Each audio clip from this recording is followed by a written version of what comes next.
Right, hello folks, welcome back to Kerno EXP. So we haven't been down this place for about 12 months. This is West Chiverton mine, I believe, and I think we're going to get muddy feet.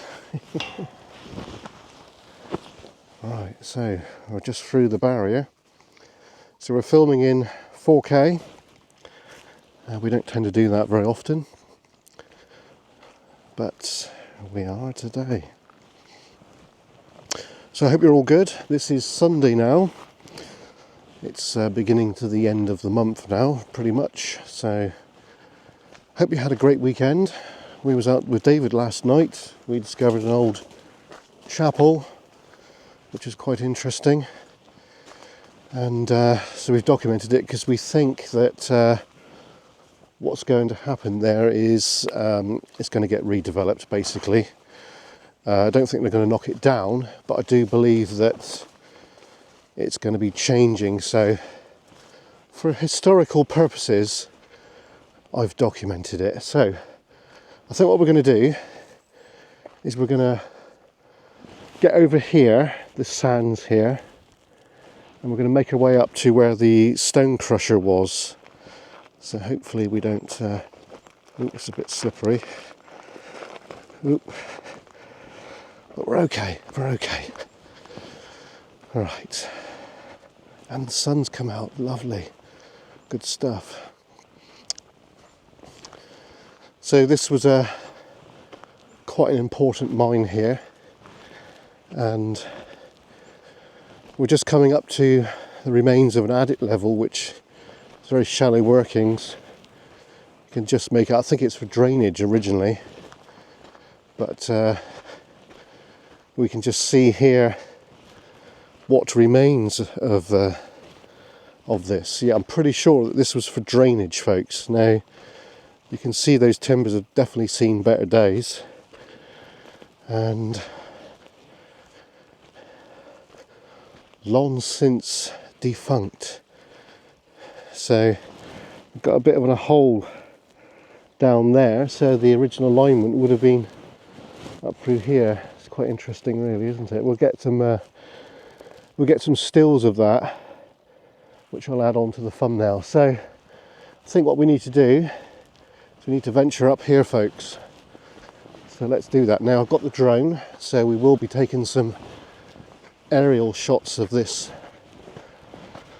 industrial location. It's quite steep here, so we just have to take a mental note of how we got up here. Should be able to see my footprints. So it does look like that this was an access road at some time in the past, folks. You can just see it down through there. Quite interesting. And you can imagine how long it's taken for all this sand to be put here. This has all been crushed. This is the waste. And I should imagine even today, by today's mining techniques, it would be possibly worthwhile to process this again. Because back in the day when this was done, it wasn't efficient as what we've got today, folks. But we can see it's a vast lunar landscape, isn't it? Vast, yeah. So God knows what's over there, folks.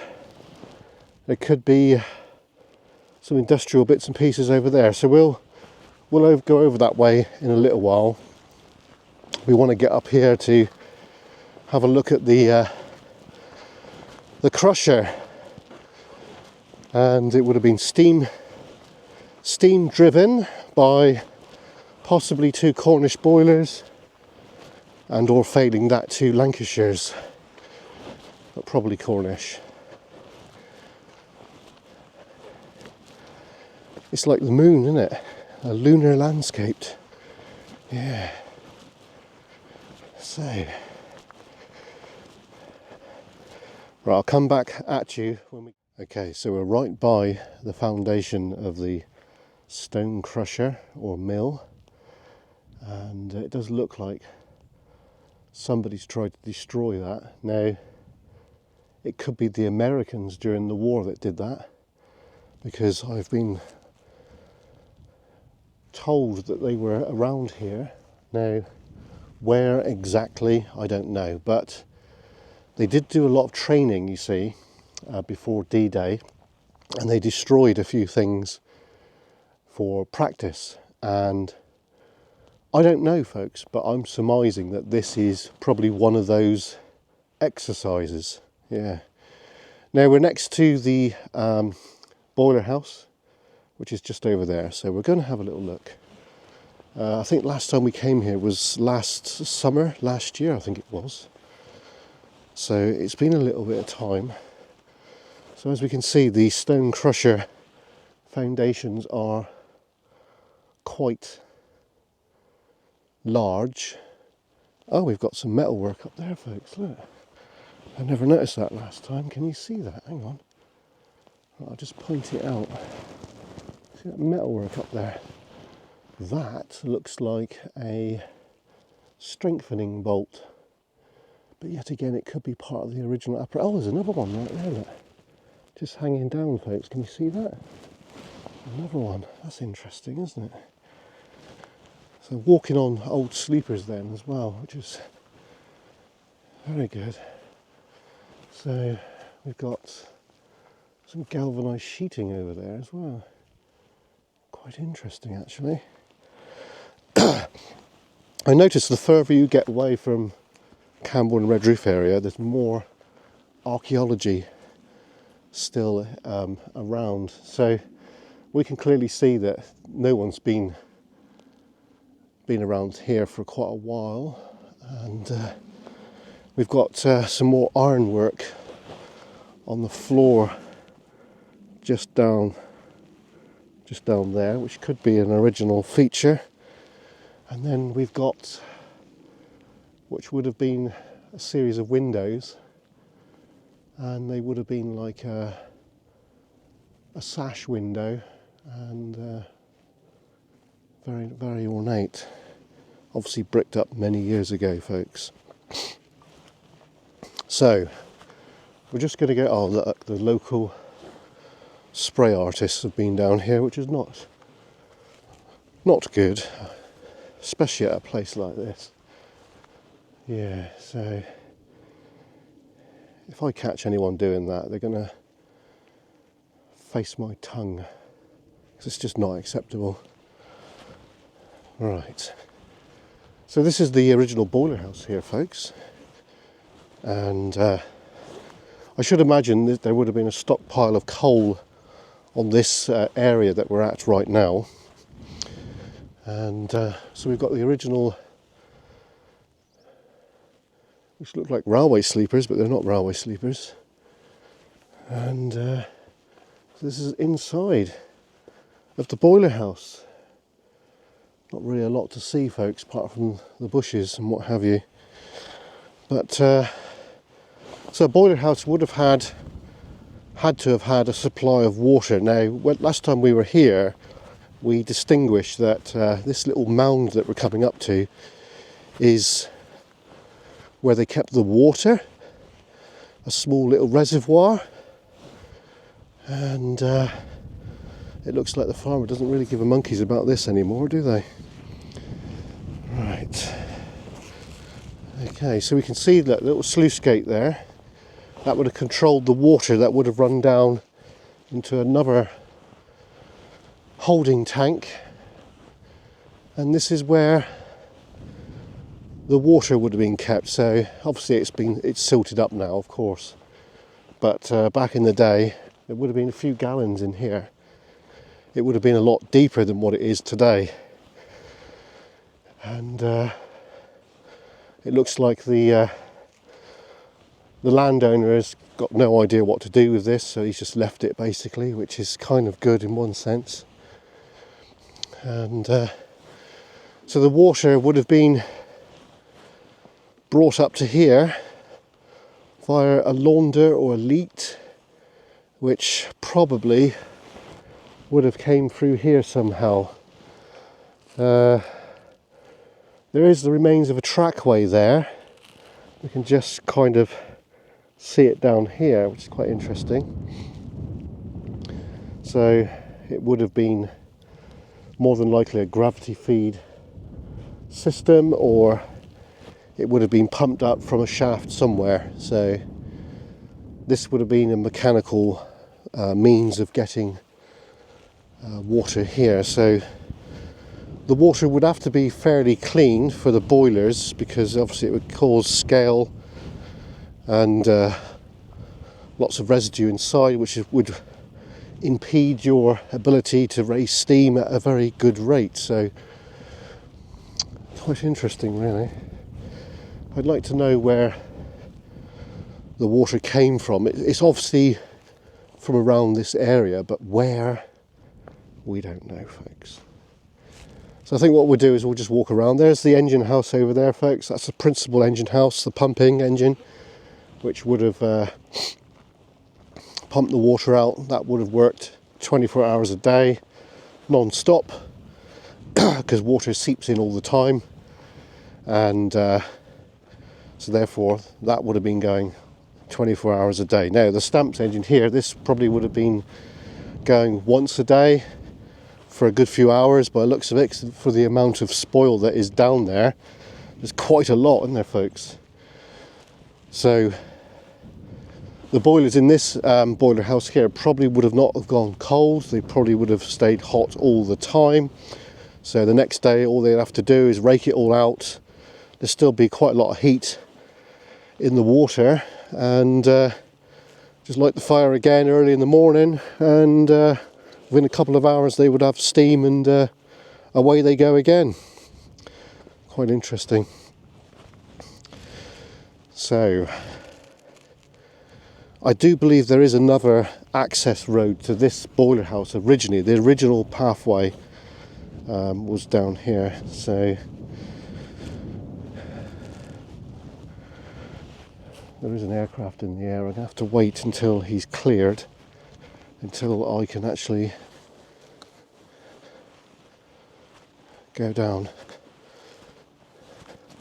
So I can't see much remains of tram track or anything like that. There would have been, without a doubt. But there's not a lot of evidence for that right now.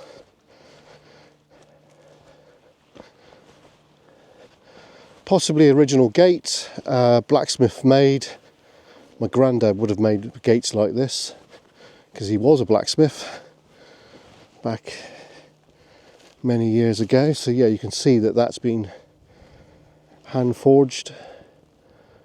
That's probably 2 or 3, 4 days work in that gate there, because everything is all being done by hand. You can actually see here, folks, that this has been heated up really hot, and that's been put in a vice, and that's been turned to create that little flute there, which is lovely, to be honest. It's just normal flat bar by the looks of it. This is a flat bar. That's been replaced, that there. That's not original. That's just a strengthener, I think. But it's lovely that that is still there. Actually, just looking at it, I think... No, I thought that was a piece of old tram track, but it's not. So these here, just checking a moment, yeah. These here, folks, these are hot rivets. These are what they would have used when they were making, like, such as boilers. So that would go in there red hot, and then you'd have a hammer underneath, or a flat bar underneath and a hammer on top, and you'd bang that around until it makes that lovely round like that. So you can see a lot of effort has gone into making that, and it's such a shame that that's got damaged there. But it just goes to show, folks, the quality of blacksmith made stuff compared to modern crap, you know. Anyway, I'm gonna Just stop the camera here of the amount of sands that are here, which is obviously the waste material that's been crushed. There is like a funny smell here as well, and it reminds me of South Crofty when it was going, because obviously I used to live in Tuckingmill when I was at college, and there's a very strange smell about that place as well. It smells very similar to this place here, folks. So what we're doing now is we're just gonna give you an idea of how vast this bloody place is. It's just amazing. There's hundreds of thousands of tons here of this sandy material.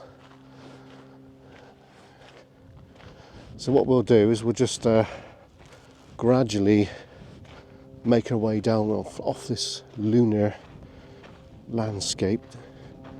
So if you do come here, folks, it's always best to keep your kids close by, because there is little crevices and things like that, which you could get your kiddies to get hurt, which you don't want to do that.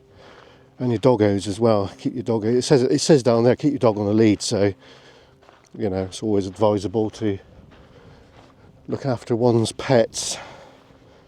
So it does look like people do come here. From what I can see here. But yeah, it's definitely a strange vibe about it. Very strange. Lunar. Yeah. So this is the extent of the tips just over here, look. And you can imagine like old Bedford trucks down here and what have you. The thing is, folks, we don't really know what is in these bushes here. There could be lots of industrial archaeology buried up in there, and we're never going to see it, are we? We're never going to see it. So I think what we'll do is we'll keep walking. We'll put a drone clip in at the end, folks. We'll do a minimum of 5 minutes, but we'll try and get 10, but we'll see how that goes, really. So this could be a good place for RC. Now, crew member David, if you're watching, how do you fancy bringing some RC stuff over here, mate? This looks like the ideal location for that. So I'm going to see David later on today, so I'm going to run that by him, see what he says. Because I think doing RC off-road buggies and what have you, this place here is just a blank canvas. What do you reckon, Dave? Yeah. So, get a lot of enjoyment down here.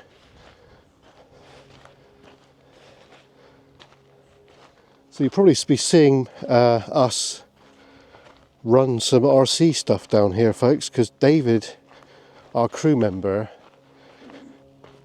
he's hooked on radio controlled cars and trucks and buggies and all sorts. So I think we ought to try and give this one a go.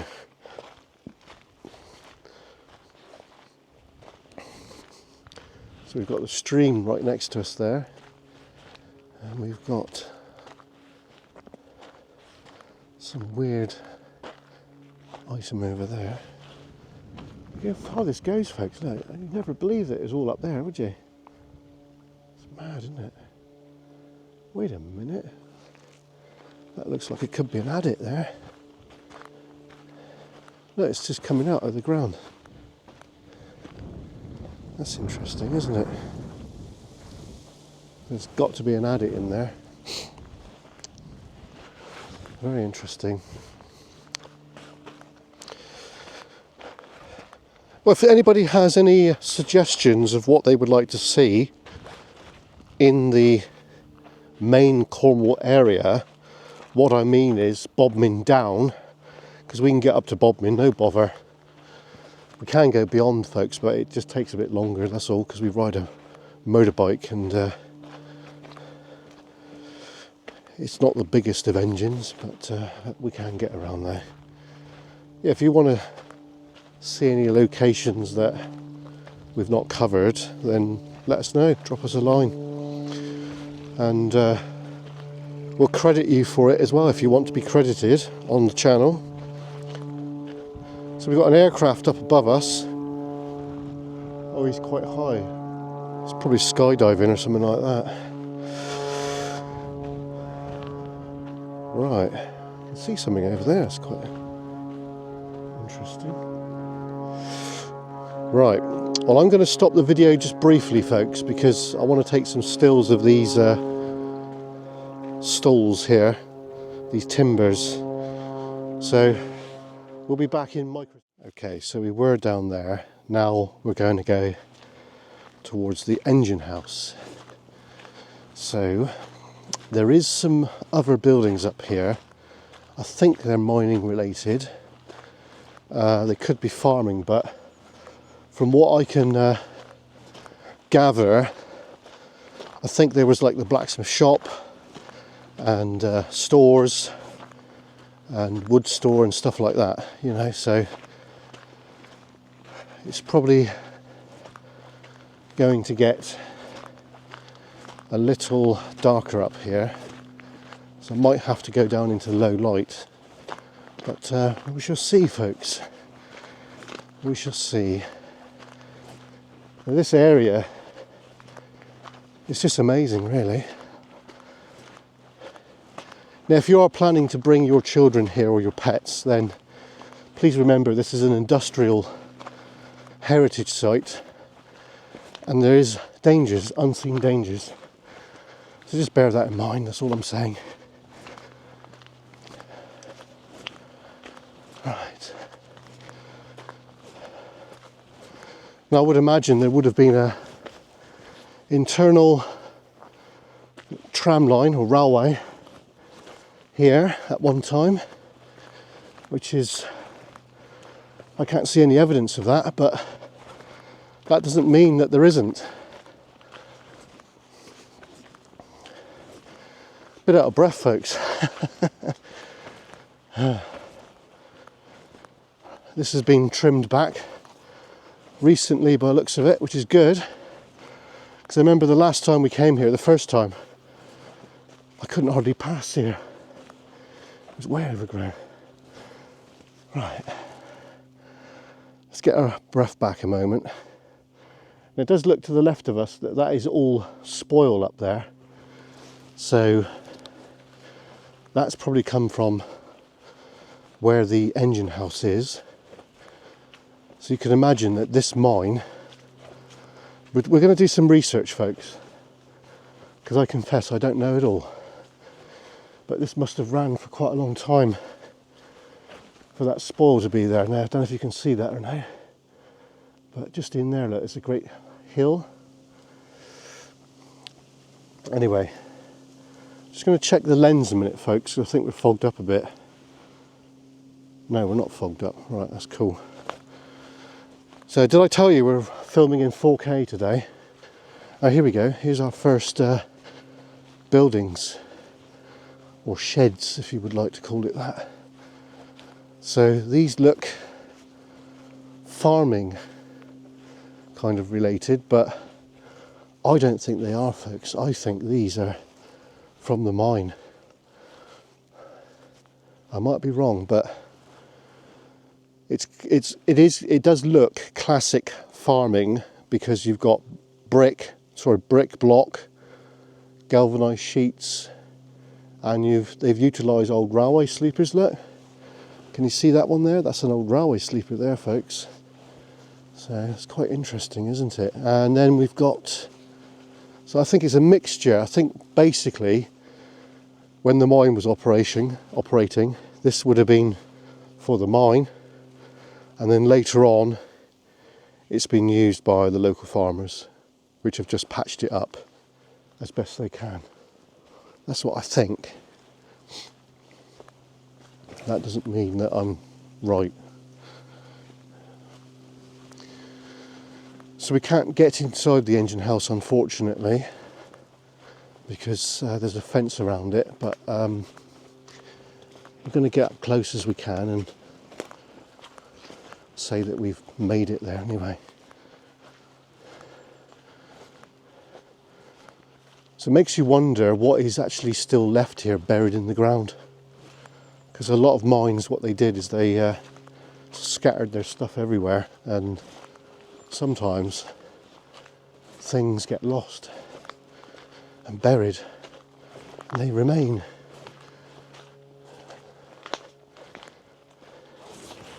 So we're going to do some research on this one, and we'll put it in the description. If I can find some archive pictures, I'll try and add those into the video so it gives it more of a personal feel.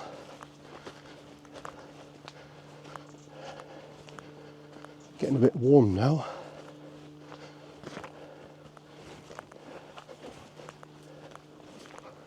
So this has been stripped back not that long ago, which is good.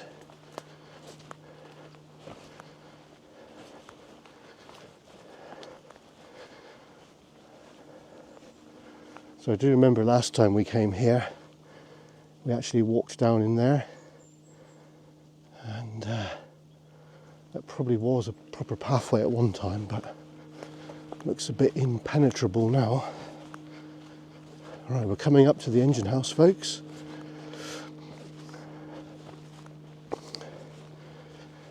I hope you're enjoying this. We haven't done a walk and a talk like this for a while, have we? So this will probably be going on this evening at some point, if I don't go out with Mr. Two Wheel, Adam.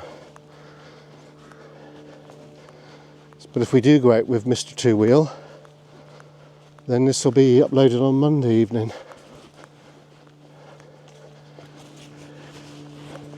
So it's the Martin Jennings run today. It's been postponed twice, but it has gone ahead today, which is really good. I would like to do that at some point in the future. I think once we've done an oil change and done a little bit of fettling on the C70 Honda, next year we're going to try to get that to go to the Martin Jennings run, because I reckon that'll be quite good. Just take a quick emergency breakdown kit with me, a spare oil, puncture repair kit, pump and spare spark plug and bits and pieces like that. Okay, right, so it looks like we've made it to the engine house now. Look at the size of this engine house a minute, folks. It is flipping humongous. Look at that. It's such a shame that they've had to put this fencing up around, because this is probably, that chimney is probably one of the widest in the county, folks. See the wideness of that. It's just amazing. So what we'll do is we'll just walk down a little bit, and then I think we'll send the drone from up here. We can have a good look with the drone. So the boiler house on this engine house probably would have been three Lancashires, I should imagine. But look at the size of it, man. It's humongous, isn't it? Anyway, I'm going to sign off now, folks. So I do hope you enjoyed it. Don't forget to smash the like button. And if you want to buy me a coffee, there will be a link in the description. So here comes a drone video. So I hope you enjoy, and I'll see you again later in the week. From me here, cheers and gone.